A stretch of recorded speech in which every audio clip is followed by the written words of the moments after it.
Welcome to First in Class. So today we are going to discuss chapter 5, that is major domains of the earth. Okay, so what we are going to study in this chapter is about the different parts of the earth. कौन-कौन से part होते हैं?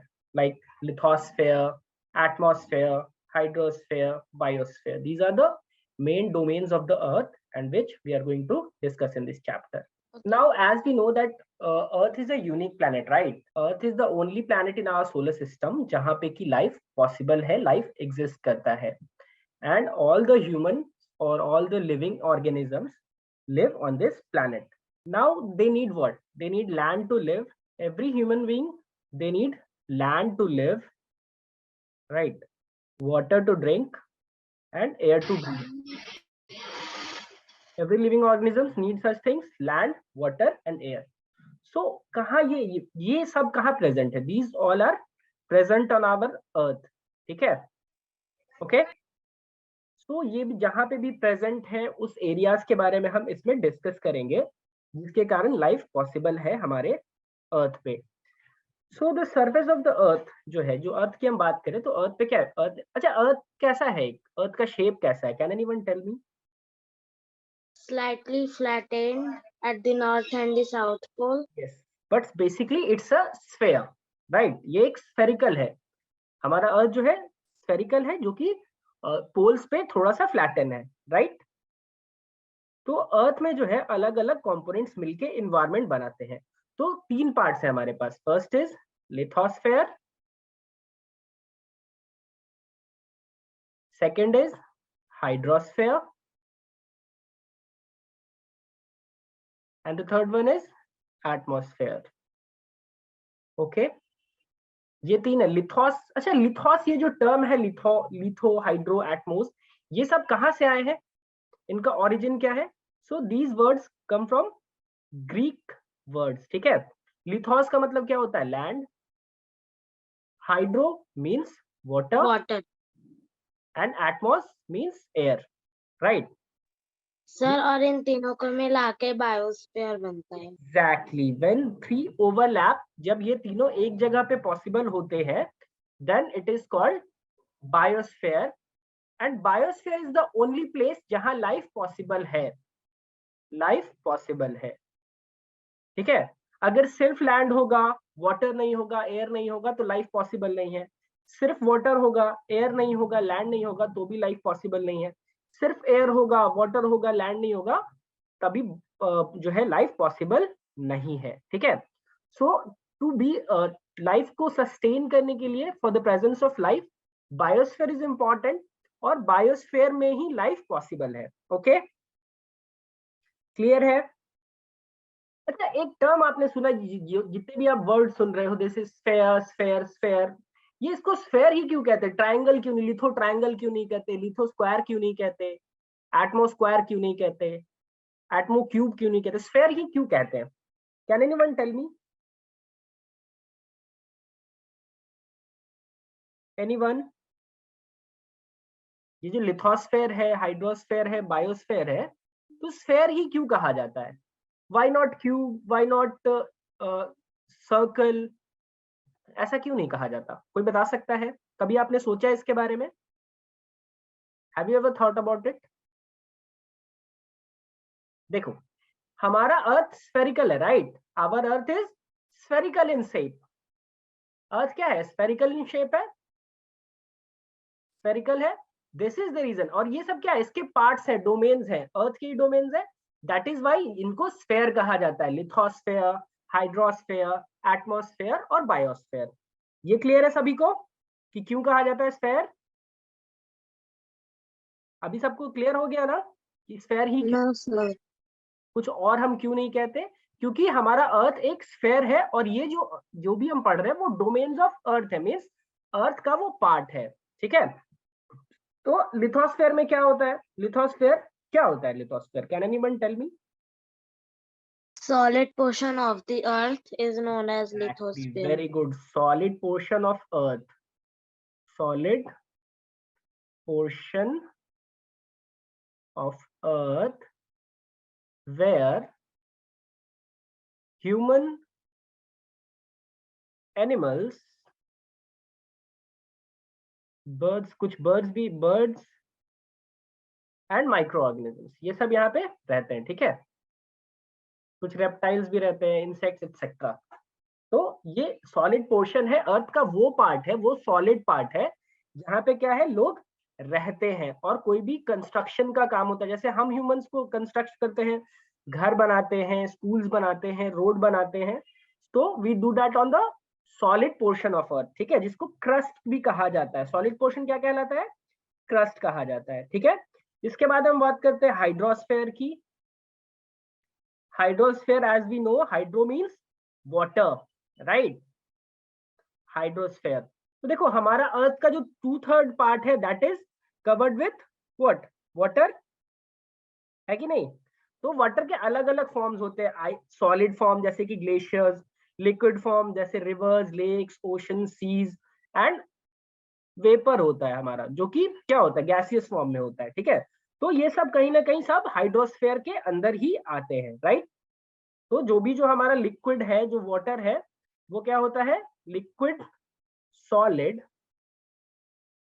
और gaseous form of water, इसके अंदर आते हैं, correct. चलो, third is atmosphere. Now atmosphere क्या होता है, क्या समझते हो आप, what do you understand by atmosphere? Air. Air, not exactly air.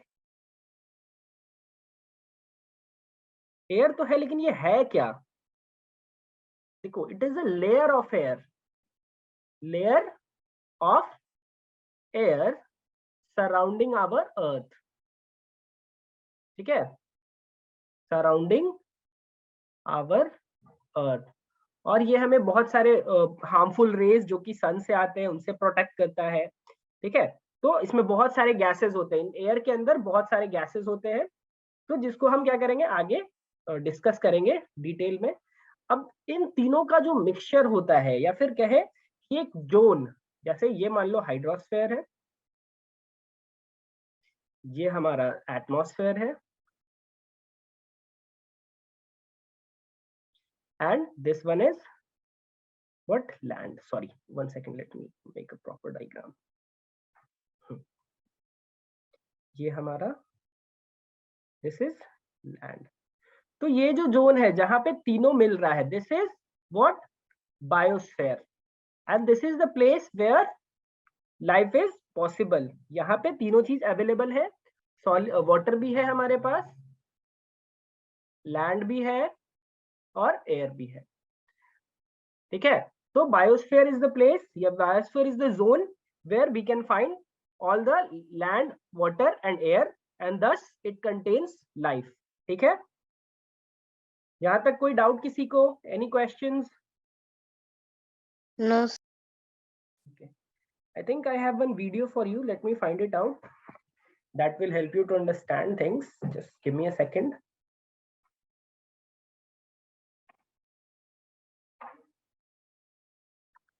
Yes.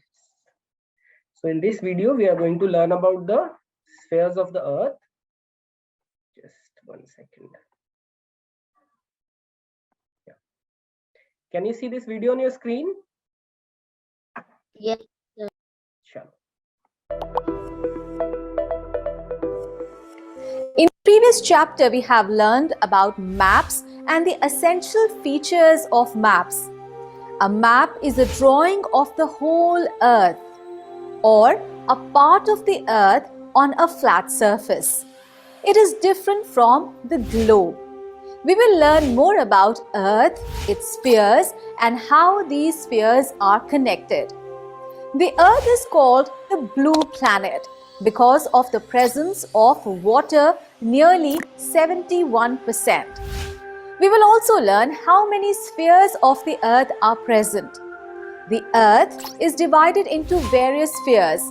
So, as we are already familiar with the fact that the Earth is the only planet where life is possible, it is because of the presence of air, water, and land. Human beings and other organisms cannot survive without these essential components. Now, can any one of you tell me how the spheres of the Earth are divided? No? Okay, I'll tell you. The sphere of the earth is a domain where various activities or phenomenon take place. This surface of the earth is very complex, so it is divided mainly into three components. These three components of the earth interact and overlap. These three components are lithosphere, that is land, the hydrosphere or water, and atmosphere or air. The interaction and overlap of these three main components give rise to the fourth sphere called biosphere. Now, can you tell me anything about these components of the earth? No? Don't worry, I'll tell you. The term lithosphere is derived from the Greek word lithos, meaning rocks. The lithosphere constitutes the solid portion where we live. The lithosphere contains rock. Hydrosphere, as we know, hydro means water. So, hydrosphere constitutes the water portion of the earth. Do you know what percentage of the earth is occupied by water? Yes, correct. 71% of the earth is covered with water. That is why the earth is also known as the blue planet. The hydrosphere component of the earth comprises water in all the three forms, whether solid, liquid or gas. Do you know the importance of water and what percentage of our body contains water? No? Okay, don't worry, I'll tell you. Near about 60 to 70% of our body contains water, and it is essential to carry on all the biological activities in our body. It is essential for humans as well as for plants and animals. Now, tell me something about the atmosphere. Yes, the air that surrounds us constitutes our atmosphere. The gaseous layer of the earth constitutes the atmosphere. The mixture of various gases is present in our atmosphere or air. Do you know which gas we inhale during breathing? Yes, correct. It is oxygen. Other gases are also present in the air like carbon dioxide, nitrogen, etc. The air also contains some water vapors and dust particles. Now, biosphere is actually the interactive realm of hydrosphere, lithosphere and atmosphere. In this sphere, we find all the three components, air, water and land, together and contains all forms of life.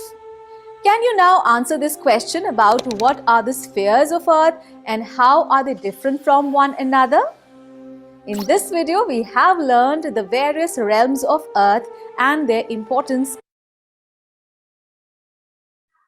Okay, so we have seen the video and I think we have learned about the different spheres of the earth or the major domains of the earth. तो एक एक करके हम सारे domains के बारे में one by one हम डिस्कस करेंगे, ठीक है? तो let's start with the first domain, that is lithosphere, right? Lithosphere as the name suggest, lithos, lithos का मतलब क्या होता है? Land. Lithos means land, right? तो the solid portion of earth, इसका अगर हम डेफिनेशन की बात करें, if we talk about the definition, then we can say that the solid portion of the earth, the solid portion of the earth is known as lithosphere, right? Now lithosphere is divided also into two parts. आप कहोगे sir lithosphere means land, right? तो land दो part में कैसे divided है? Can anyone tell me? अच्छा, before telling that, ये जो सॉलिड पोर्शन होता है, what it is made of, ये बनता कैसे है? ये जो सॉलिड पोर्शन है, इसमें क्या है? लिथोस्फेयर की अगर हम बात करें, लैंड की बात करें, तो लैंड बना किससे है? Yes, what do you find on land? Rocks, soil, stone etcetera, right?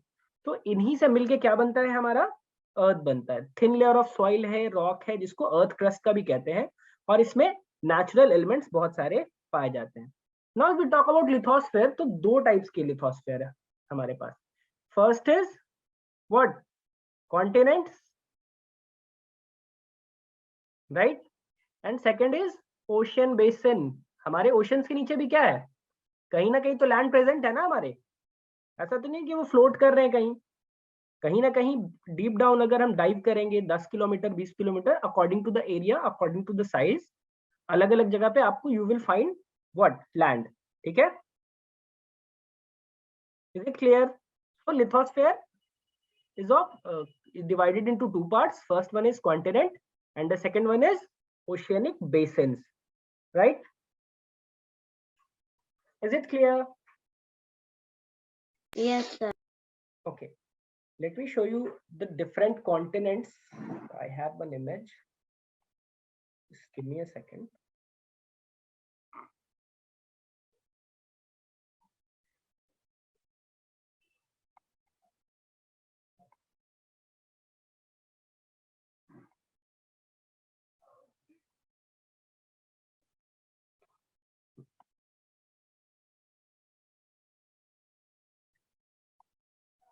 Can you see this image on your screen? Yes, sir. See the land masses, जो भी land masses है जो कि water के ऊपर है, ठीक है, जैसे कि ये जो कलरफुल जो land masses है, these are what, these are continents. ठीक है, they are what, they are land masses, means a large area of land. और ocean, these are oceans, और इनके नीचे भी कहीं ना कहीं you will find land, soil. ठीक है, now as you can see that all the oceans are connected to each other, all oceans are connected to each other. लेकिन क्या सारे लैंड एक दूसरे से कनेक्टेड है? No, sir. नहीं, they are different, they are separated from these water bodies. ठीक है, अलग अलग ओशंस, अलग अलग सी से ये सब एक दूसरे से सेपरेटेड है, बट हमेशा से ऐसा नहीं था. There was a time when all the continents were together, all continents, जितना भी लैंड मास है सब एक साथ था, और जितना भी वाटर है सब एक साथ था बहुत पहले. और उसको क्या कहते थे हम? उसका नाम था पैंजिया, उसको कहा जाता था पैंजिया.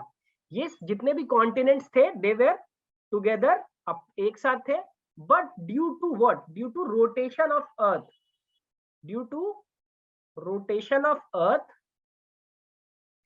एंड टेक्टोनिक प्लेट्स की movement, and movement of tectonic plates, movement of tectonic plates, ये क्या हुआ, एक दूसरे से अलग होने लगे, एंड ये अभी भी मूव कर रहे हैं.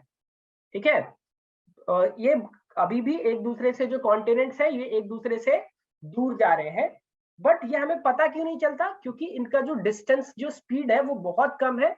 1 मिलीमीटर एक साल में ये लोग ऑलमोस्ट 1 मिलीमीटर का डिस्टेंस ही कवर कर पाते हैं. ठीक है, it is also amazing that पहले इंडिया जो था ऑस्ट्रेलिया से भी जुड़ा था. ठीक है, इंडिया और ऑस्ट्रेलिया पहले एक साथ थे, पहले सब कंट्रीज एक साथ, कॉन्टिनेंट्स एक साथ थे, फिर they started to separate due to the rotation of earth, और धीरे धीरे अभी हमें दिख रहा है, और हो सकता है कुछ लाख सालों बाद कुछ अलग ही दिखने को मिले. हो सकता है साउथ अमेरिका इंडिया के पास आ जाए, ऑस्ट्रेलिया नॉर्थ अमेरिका के पास चला जाए, अफ्रीका एशिया से कनेक्टेड हो जाए, तो ये this can be possible, right?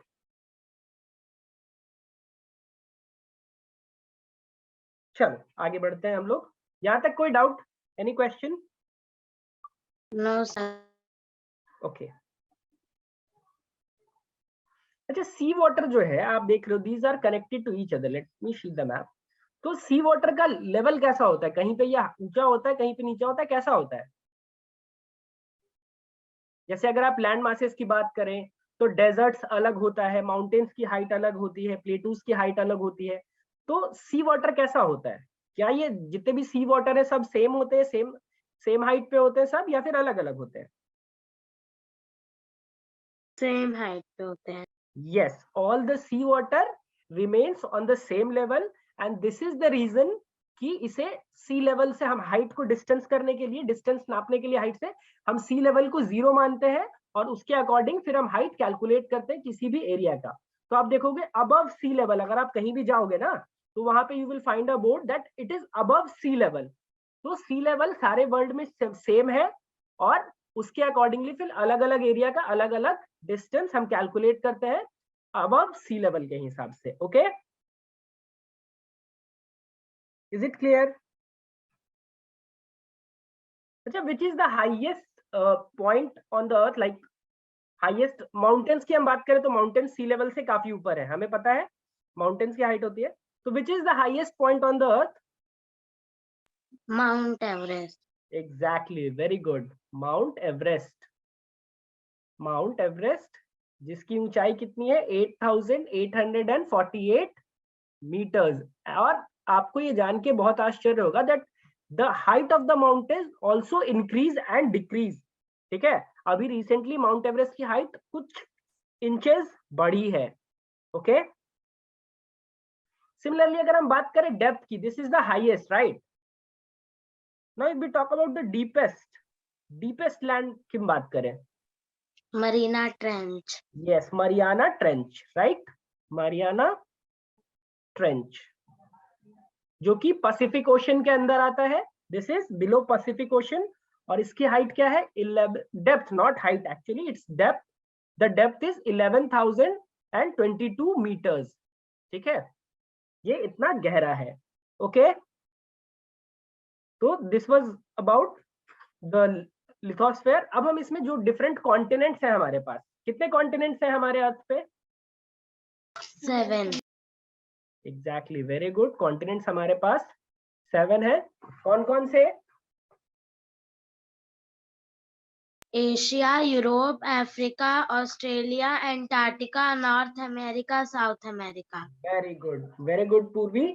Asia, Africa, alphabet लिखे मैं लिख रहा हूं, अंटार्कटिका, देन अल्फाबेट्स की बात करें Europe,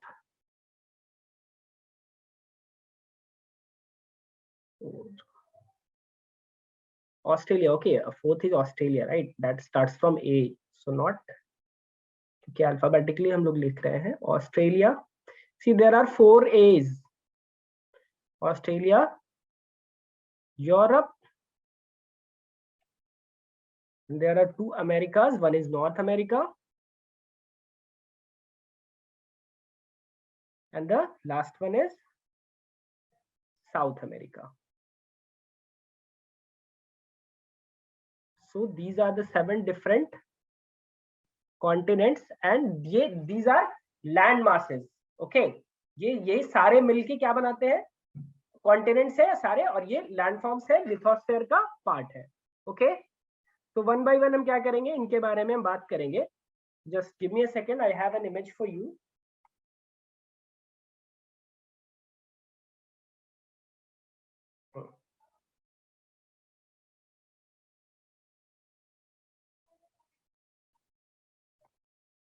Can you see this image on your screen?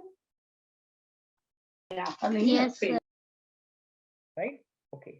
तो देखो, अगर हम एरियाज की बात करें, स्मॉलेस्ट टू लार्जेस्ट की हम बात करें, लार्जेस्ट टू स्मॉलेस्ट, तो सबसे पहले सबसे बड़ा क्या है हमारे पास? Asia. Yes, first one is Asia. तो इसके बारे में हम लोग डिस्कस करेंगे। First one is Asia. अगर डिस्टेंस के एरिया की हम बात करें तो 43.826647 किलोमीटर स्क्वायर। ठीक है, और ये सबसे लार्जेस्ट कॉन्टिनेंट है। Asia is the largest continent. ठीक है, अच्छा, इसमें लार्जेस्ट कॉन्टिनेंट की तो हम बात करें, इसमें सबसे बड़ी कंट्री कौन सी है? एशिया के अंदर सबसे बड़ी कंट्री कौन सी एरिया की अगर हम बात करें? Very good, Russia is the largest country of Asia. ठीक है, नाउ एशिया की हम बात करें, let me show you the screen map again और the image, one second, this is separate.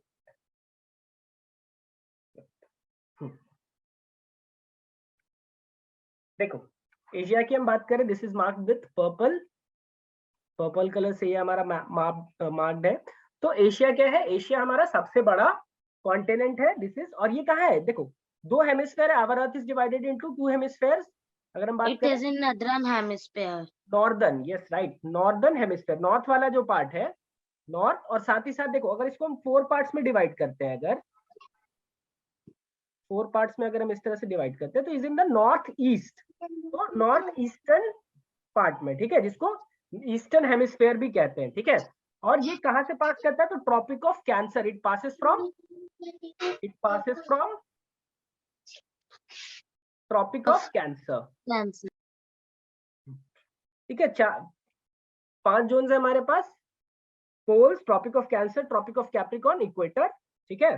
तो ये क्या है, ट्रॉपिक ऑफ कैंसर से पास करता है, okay.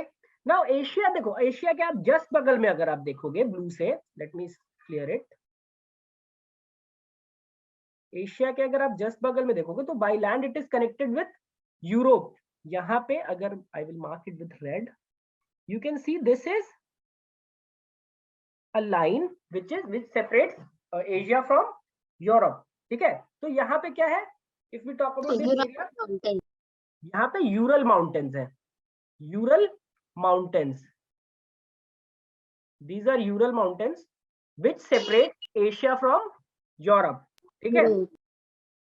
Now second is the, अगर हम एरिया के बारे में बात करें तो एरिया से हम बात करते हैं, तो now second is Africa, right.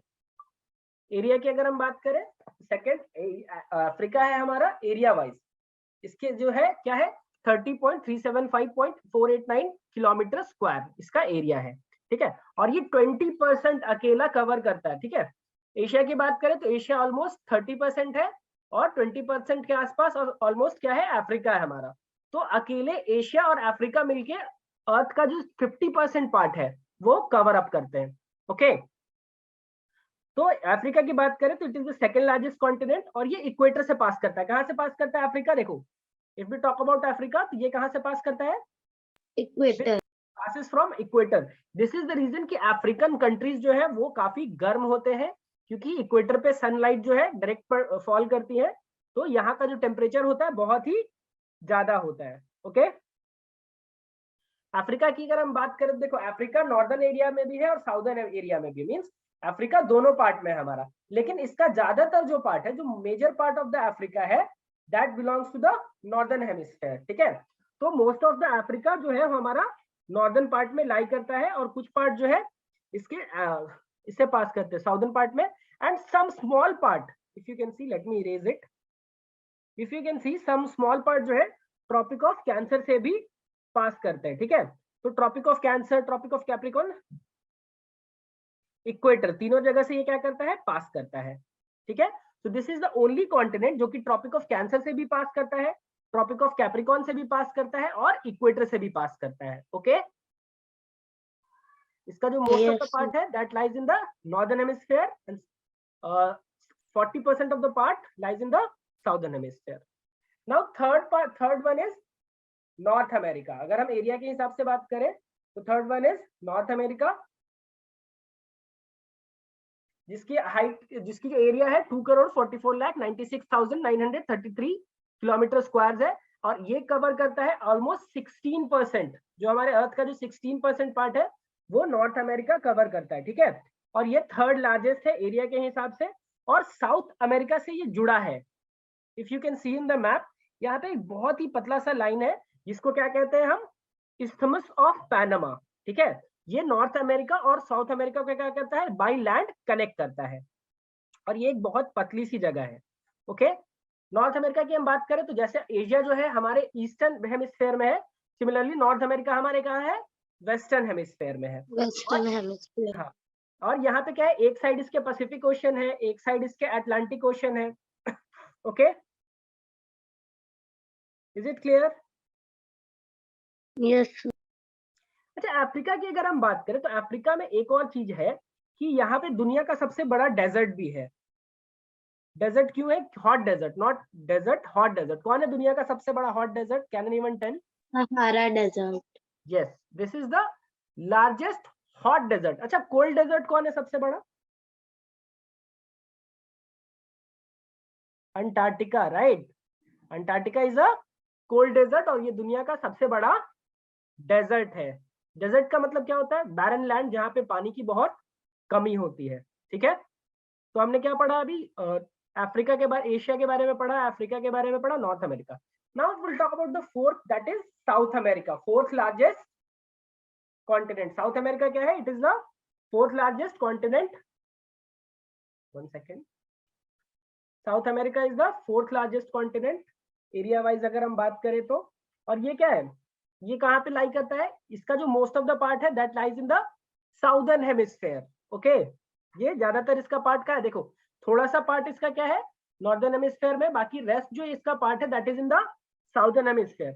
और यहाँ पे जो लॉन्गेस्ट माउंटेन रेंज जो कि एंडीज माउंटेन रेंज है, ठीक है, वो यही साउथ अमेरिका में पाया जाता है, विच is the Andes. Longest mountain range है हमारा. मीन्स यहाँ पे ग्रुप ऑफ माउंटेन्स है बहुत सारे. माउंटेन रेंज किसको कहते हैं? ग्रुप ऑफ माउंटेन्स को. तो एंडीज माउंटेन जो है वो सबसे बड़ा क्या है? ग्रुप है. और साथ ही साथ साउथ अमेरिका जो है home of many different species of animals, क्योंकि यहाँ पे क्या है? The great Amazon forest. Amazon forest, Amazon forest में क्या है? इसको लंग्स ऑफ अर्थ भी कहते हैं. क्यों कहते हैं लंग्स ऑफ अर्थ? क्यों कहते हैं अमेजोन फॉरेस्ट को? Can anyone tell? Yes, anyone? See Amazon forest क्या है? अमेजोन फॉरेस्ट एक रेन फॉरेस्ट है, वर्षा वन जिसको हिंदी में कहते हैं, रेन फॉरेस्ट है. और यहाँ पे बहुत ज्यादा ही डेंस फॉरेस्ट है. इतने बड़े बड़े फॉरेस्ट है, इतने बड़े बड़े ट्रीज है वहां पे कि सन की लाइट भी नीचे नहीं आ पाती. ठीक है, तो यहाँ पे बहुत ज्यादा बारिश होती है. और यहाँ का टेम्परेचर कैसा होता है? मॉइस्ट होता है, काफी ज्यादा बारिश होती है. और यहाँ पे बहुत सारे अलग अलग स्पीसीज ऑफ एनिमल्स पाए जाते हैं. अभी तक बहुत सारे स्पीसीज पाए गए हैं और माना जाता है कि यहाँ कई ऐसे स्पीसीज भी हैं जिनकी अभी तक खोज नहीं की गई है. ये इतना डेंस है, इतना बड़ा है कि यहाँ पे क्या है? काफी खोज पाना मुश्किल है. ओके, तो साउथ अमेरिका जो है क्या है? हमारा फोर्थ लार्जेस्ट है. यहाँ पे सबसे बड़ा माउंटेन भी है और सबसे बड़ा फॉरेस्ट भी है. ओके, चलो नेक्स्ट हमारा कौन सा है? फिफ्थ नंबर पे. Fifth number is Antarctica. Okay, fifth largest हमारा कौन सा है? अंटार्कटिका है. और ये कंप्लीटली साउदर्न हेमिस्फेयर में, नीचे साउथ का पार्ट अगर देखो तो ये कंप्लीटली साउदर्न हेमिस्फेयर में है हमारा. And this is the very coldest area. ठीक है, ये साउथ पोल में है और इसको पोलर रीजन भी कहते हैं. 1 सेकेंड. यहाँ पे जो है, क्योंकि ये बहुत ही कोल्डेस्ट एरिया है, यहाँ पे 6 महीने से ज्यादा तक सनलाइट नहीं होती है. दिस इज द रीजन कि यहाँ पे लोग नहीं रहते. ज्यादातर यहाँ पे बहुत कम लोग पाए जाते हैं, वो भी वो लोग हैं जो कि साइंटिस्ट है. ठीक है, अलग अलग कंट्रीज के लोग यहाँ पे साइंटिफिक एक्सपेरिमेंट करते हैं और सबके रिसर्च सेंटर्स है अपने अपने. इंडिया के भी कुछ रिसर्च सेंटर है जैसे Maitri, Dakshin Gangotri. Yes Purvi, do you want to ask anything? No sir. Okay, तो अंटार्कटिका. अच्छा, अंटार्कटिका का कोई फेमस एनिमल आप बता सकते हो?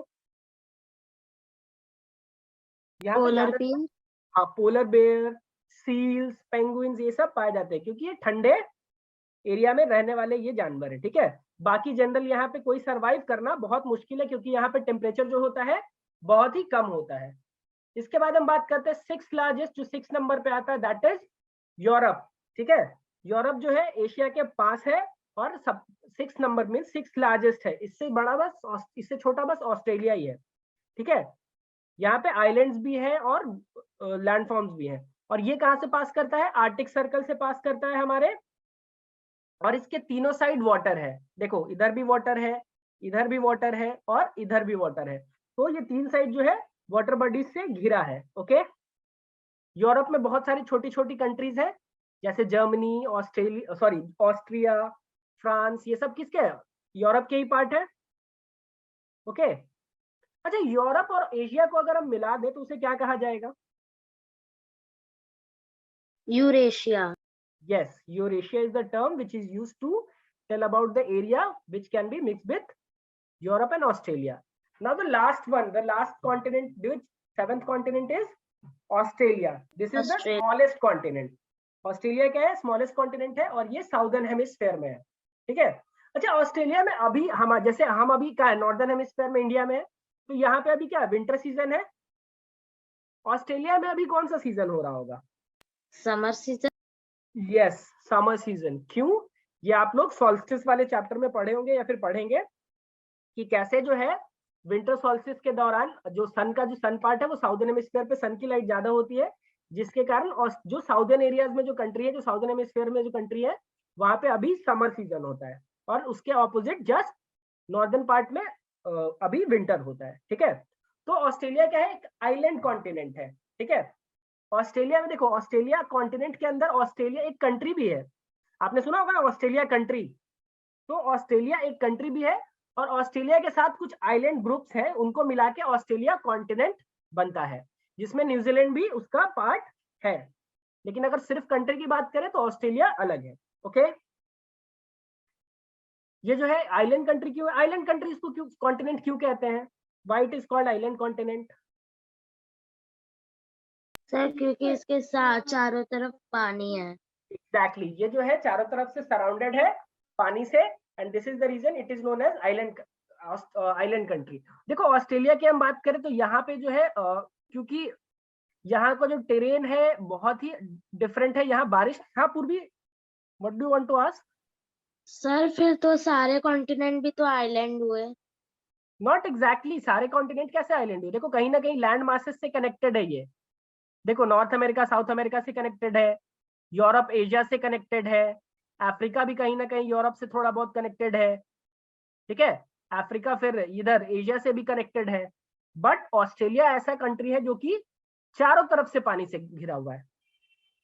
Okay okay sir. अच्छा, ऑस्ट्रेलिया की अगर हम बात करें, देखो इफ यू कैन जूम, तो आप यहाँ पे देखो, अगर मैं बताता हूँ, आप अफ्रीका की बात करो तो ये जो एरिया दिख रहा है ना आपको, अच्छा I am using this green colour, that is why this is not using, okay let me use some other colour. If you will find this area, तो ये आपको क्या है, कनेक्टेड है इससे, एशिया कनेक्टेड है अफ्रीका से, राइट? तो दैट इज व्हाई, और ये किसी से कनेक्टेड नहीं है, इसके आसपास कोई भी दूसरा कॉन्टिनेंट नहीं है, दिस इज द रीजन इसे आइलैंड कॉन्टिनेंट कहा जाता है। अच्छा, ऑस्ट्रेलिया की एक बहुत खास बात है कि ज्यादातर जो लोग हैं, almost 90% of the people of Australia वो कोस्टल एरियाज में रहते हैं, मीन्स इस वाले एरियाज में ही रहते हैं। ये जो पूरा एरिया है इधर वाला, late me use it different colour, green colour use करते हैं, ये जो एरिया है पूरा, ये पूरा का पूरा क्या है, बैरन है। यहाँ पे लोग, क्योंकि देखो इतना बड़ा कॉन्टिनेंट होने के बावजूद लोग जो है सिर्फ यहाँ पे सिर्फ कोस्टल एरियाज में ही रहते हैं, इधर और इधर बाकी सारा एरिया खाली है। Do you know the reason why? क्योंकि इस एरिया में बारिश नहीं होती है। ठीक है, ड्यू टू सम करेंट्स और विंड्स के कारण यहाँ पे अंदर के जो पार्ट है, जो ऑस्ट्रेलिया का जो अंदर का पार्ट है, वहां पे बारिश की बहुत कमी होती है, दैट इज वाई काफी सारा एरिया बैरन है। साथ ही साथ यहाँ पे बहुत सारे डेंजरस एनिमल्स पाए जाते हैं, स्पाइडर्स पाए जाते हैं, जिसके कारण भी ये लोगों के लिए सेफ नहीं है। ओके, तो ऑस्ट्रेलिया का जो 70 to 80% पार्ट है वो वैकेंट है, खाली है, रहने लायक नहीं है, क्योंकि यहाँ पे बारिश की बहुत ही ज्यादा कमी है। दिस इज द रीजन कि लोग ज्यादातर कोस्टल एरियाज में पसंद करते रहना, जहाँ पे थोड़ी बहुत बारिश होती है। Okay, so this was all about the 7 continents. ये हमारे 7 कॉन्टिनेंट्स है। तो दिस इज बट लिथोस्फेयर, जो हमारा लिथोस्फेयर पार्ट है वो खत्म होता है। Now next is the hydrosphere. Hydrosphere means water. Hydrosphere के अंदर कौन कौन से आते हैं? Seas, ocean, rivers, lakes, pond, hydrosphere के अंदर का ही पार्ट आते हैं। लेकिन अर्थ का जो हमारा मोस्ट ऑफ द पार्ट है वो क्या है, ओशन से कवर्ड है। ठीक है, क्योंकि रिवर्स भी जाके ओशंस में मिलते हैं, लेक्स और पॉन्ड्स तो नहीं मिलते, बट रिवर्स कम्स इनटू सी और सी जाते हैं वापस ओशन में। तो ज्यादातर जो हमारा मोस्ट ऑफ द पार्ट है, 71% पार्ट जो है हमारा, वो क्या है, ओशंस में ही है, 70 to 71% पार्ट। इसीलिए हाइड्रोस्फीयर में हम मोस्टली ओशंस के बारे में पढ़ते हैं। ठीक है, तो 5 मेजर ओशंस है, that we will discuss in the next class. आज हम सिर्फ लिथोस्फेयर के बारे में पढ़ेंगे, क्योंकि हाइड्रोस्फेयर एक बड़ा टॉपिक है, तो we will cover it in the next class. तो hydrosphere, atmosphere, we will cover it in the next class. ठीक है, तो यहां तक किसी को कोई doubt, any questions regarding today's class? No sir. Anyone else, any question? If you have, please ask. Arun, Jatin, any questions or queries regarding the topic? regarding the subject? Okay, so I hope I was able to tell you things in a better way. Okay. Okay, I think I have one more video before winding up the class. I have one video for the lithosphere. Just 1 second. Yeah, I have one video that will help you to understand. So before winding up the class, we will watch this video and learn some more. Then we will take some questions and then end the session. Okay. Chalo.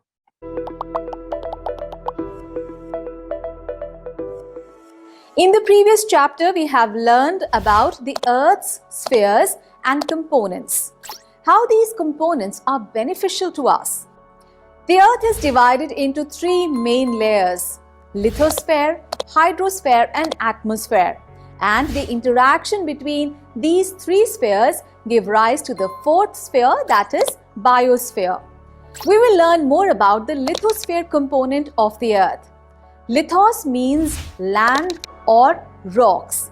So, it is that sphere that constitute the Earth's crust and the continents.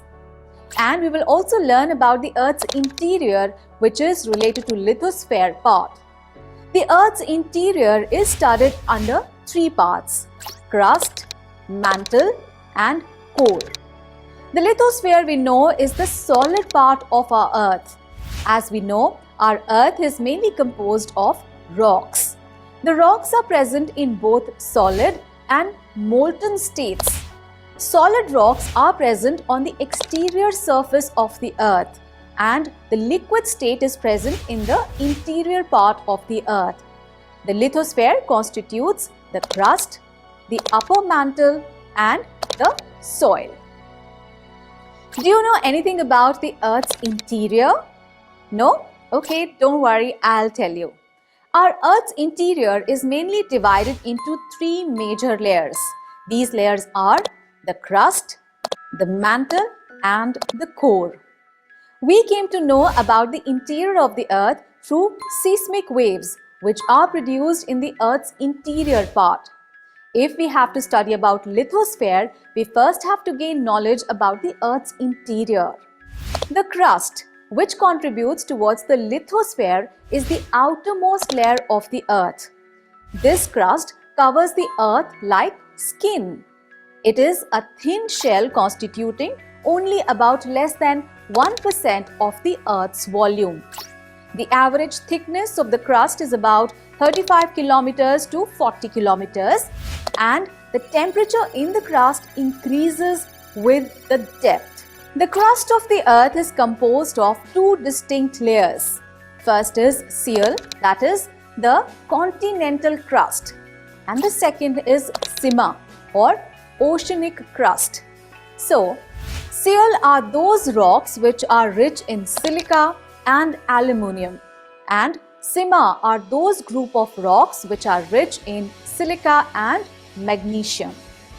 Now, talking about the mantle. It is present beneath the crust and above the core.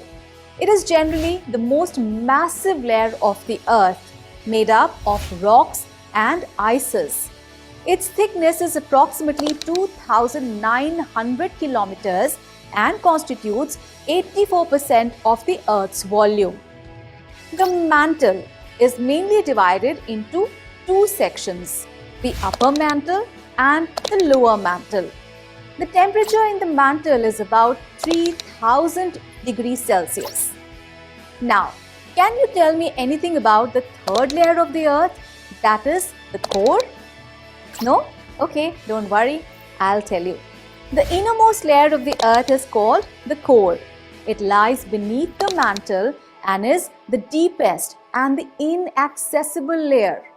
It extends from the lower mantle boundary about 2,900 kilometers to the center of the Earth up to 6,378 kilometers.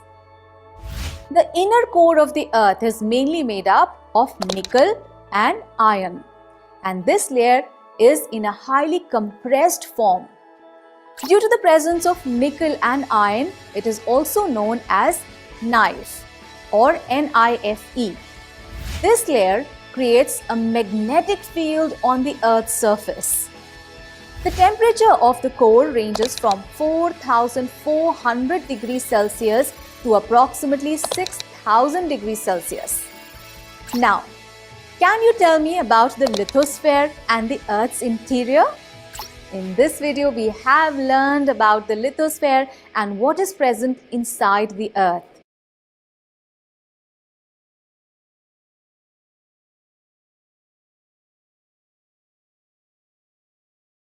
Okay, so we have seen about the video in which we have learned about lithosphere and its interior. So if you have any questions, you can ask, please. If you have any queries regarding the topic, you may ask.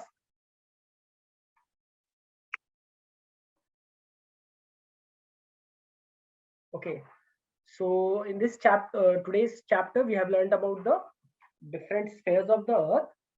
Okay, then we have discussed about lithosphere, and then we learned about the different 7 continents.